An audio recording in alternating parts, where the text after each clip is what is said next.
이어서 간추린 소식입니다. 서울 관악농협은 26일 제19회 우리쌀 팔아주기 운동 및 전국 8도 우수 농특산물 대축제 개장식을 개최했습니다. 관악농협의 우리쌀 팔아주기 운동은 쌀 소비를 확대하고 쌀값 안정에 기여하기 위한 행사입니다. 전국 8도 농특산물 직거래 장터는 26일부터 29일까지 4일간 관악농협 농산물 백화점 야외 매장에서 진행되며 전국 25개 산지 농협이 참여합니다.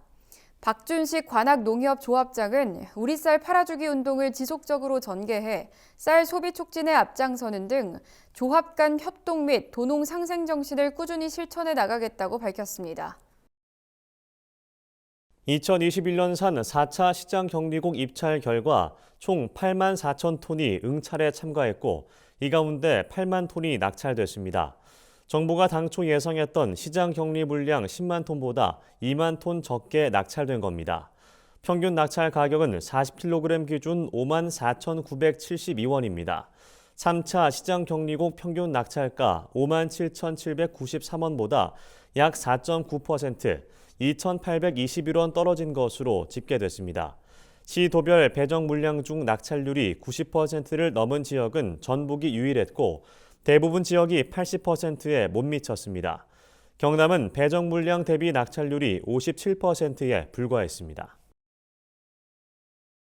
출입국 외국인 정책본부의 9월 출입국 외국인 정책 통계 월보에 따르면 체류 기간이 지나도 출국하지 않고 머무는 불법 체류자는 40만 2,755명으로 집계됐습니다. 9월 말 기준 국내 체류 외국인은 모두 217만 2천 명으로 외국인 5명 중 1명이 불법 체류자로 추정되는 겁니다. 불법 체류자 수는 2014년 20만 8천 명으로 처음 20만 명을 넘어선 이후 4년 만에 40만 명을 돌파했습니다. 9월까지의 불법 체류자 입국 당시 비자를 보면 고용 허가제에 따른 비전문 취업이 7,448명으로 가장 많고 유학 또는 단기 연수 비자, 기타, 일시 체류 순으로 나타났습니다. 대통령 소속 2050 탄소중립 녹색성장위원회가 최근 32명의 민간위원을 신규 위촉하고 새롭게 출범했습니다. 지난 3월 탄소중립 녹색성장기본법이 제정 시행됨에 따라 정부는 탄소중립위원회와 녹색성장위원회를 통합해 2050 탄소중립 녹색성장위원회로 단일화했습니다. 종전 76명의 위촉직 민간위원은 분야별 전문가 위주로 32명으로 축소하고 분과위원회는 8개에서 4개로 통합해 효율적인 의사결정 체계로 개편했습니다. 정부는 위원회 논의를 통해 온실가스 감축 이행 로드맵과 국가 탄소중립 녹색성장 기본계획을 수립할 예정입니다. 11월부터 국립공원 등 자연공원 내 흡연 시 첫 적발부터 과태료 60만 원이 부과됩니다. 자연공원 내 불법 행위에 대한 과태료 강화와 규제 개선 등이 담긴 자연공원법 시행령 개정안이 25일 국무회의에서 의결된 데 따른 겁니다. 이에 자연공원 내에서 흡연, 야영, 음주 등의 불법 행위 적발 시 부과되는 1차 과태료가 법에서 정한 과태료 상한액의 30% 이상으로 강화됩니다. 이 밖에도 개정안에는 해안 및 섬 지역에서의 야영장 한시적 허용, 시설 설치 및 절차 간소화 등의 불합리한 규제 개선 등의 내용이 담겼습니다.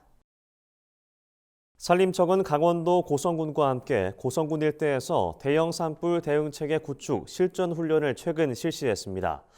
이날 훈련에는 행정안전부와 국방부 등 12개 기관 370여 명이 참가했으며 헬기 15대와 산불 진화차를 포함한 차량 25대 등이 동원됐습니다.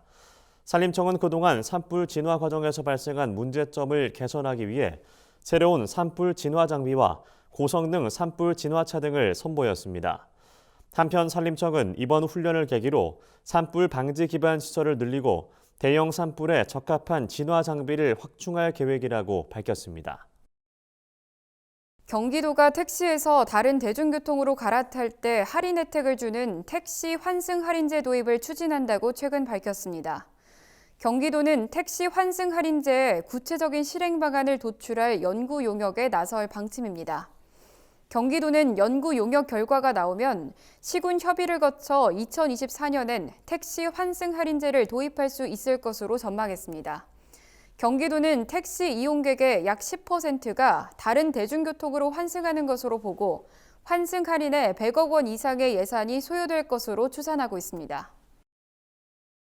정부가 태풍 흰남노로 막대한 피해를 본 경상북도의 재난복구비를 6,367억 원으로 확정했습니다.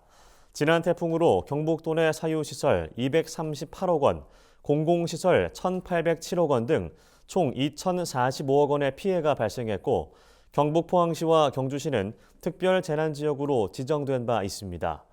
이번 지원 금액은 경북도가 당초 요구한 금액보다 2,922억 원이 더 많은 것으로 침수 피해를 입은 주민과 소상공인을 위한 추가 재난지원금으로도 활용될 예정입니다.